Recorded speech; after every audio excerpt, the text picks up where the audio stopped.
সূরা কাউসার এই ছোট্ট ৩ আয়াত বিশিষ্ট সূরায় রয়েছে ১০টি শব্দ ও ৪২টি অক্ষর।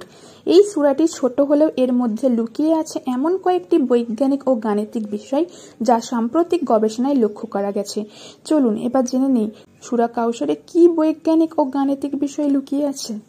আমরা প্রথমেই জেনেছি এই ছোট্ট সূরা কাউসারে 10টি শব্দ আছে, কিন্তু অবাক করার বিষয় হচ্ছে এই সূরায় 10 সংখ্যাটি বিভিন্নভাবে ব্যবহৃত হয়েছে।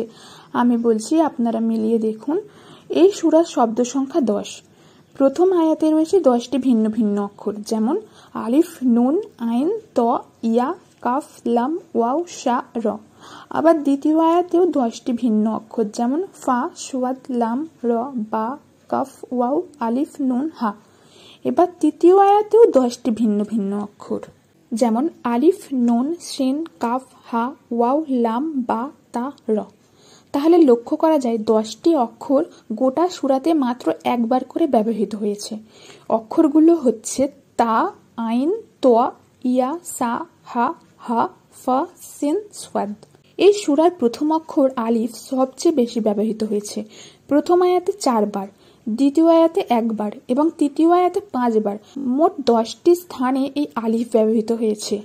এবার লক্ষ্য করুন, শেষ অক্ষর র দিয়ে সূরাটি শেষ হয়েছে। এই র অক্ষরটি আরবি বর্ণমালার ক্রমানুসারে 10ম অক্ষর। অবাক করার মতো বিষয় না?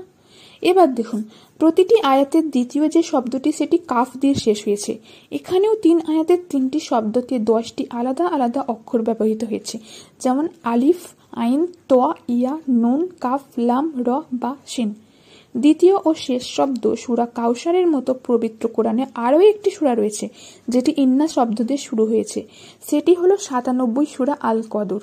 এখানেও লক্ষ্য করে দেখুন, সূরা কাউসার 108 নম্বর সূরা ও সূরা কদর 97 নম্বর সূরা। এই দুই সূরার ব্যবধানও ঠিক 10টি। এবার জানবো সূরা কাউসারের বৈজ্ঞানিক ব্যাখ্যা। বিজ্ঞানের তথ্য জানার আগে আমাদের একটি হাদিস সম্পর্কে জানতে হবে। সেটি হলো, আবু উবাইদা রাহমাতুল্লাহ আলাইহি বলেছেন, আমি আয়েশা রাদিয়াল্লাহু তাআলা আনহাকে আল্লাহর বাণী ইন্না আতাইনা কাল কাউসারের ব্যাখ্যা সম্পর্কে জিজ্ঞাসা করি।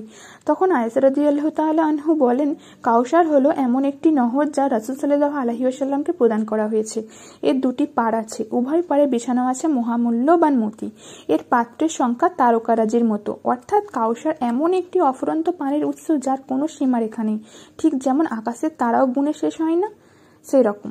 এবার বৈজ্ঞানিক দিক থেকে যদি আমরা কাউসার শব্দটি বিশ্লেষণ করি, তাহলে দেখা যাবে পৃথিবীতে পানি এমন একটি উপাদান যা কখনো শেষ হয় না, বরং এটি প্রাকৃতিক চক্রের মাধ্যমে পুনঃক্রিয়া হতে থাকে। এছাড়াও কাউসার শব্দটিকে কোয়ান্টাম পদার্থবিদ্যা তত্ত্বের সাথে মেলানো যেতে পারে। কোয়ান্টাম তত্ত্ব অনুযায়ী বিশ্বের সমস্ত কিছু একটি নির্দিষ্ট শক্তির মাধ্যমে একত্রিত। বিজ্ঞানী কিপ থর্ন ও স্টিফেন হকিং সহ অনেক বিজ্ঞানী দাবি করেছেন পৃথিবী ও সৃষ্টির সকল উপাদান মাইক্রো স্তরের মধ্যে একে অপরের সাথে সম্পর্কিত। কাউসার একটি শক্তির প্রতীক যা সমস্ত বিশ্বাসী বান্দাদেরকে একত্রিত করে। তাই এটিও আধুনিক পদার্থবিদ্যার মৌলিক তত্ত্বের সঙ্গে সঙ্গতি রাখে, যেখানে এক গভীর সম্পর্ক বিদ্যমান। তাহলে এই ভিডিও থেকে আমরা বুঝলাম, সূরা আল কাউসার শুধুমাত্র একটি সূরাই নয়, বরং এই সূরার মধ্যে যে রহস্য রয়েছে তা আল্লাহর অনুগ্রহ।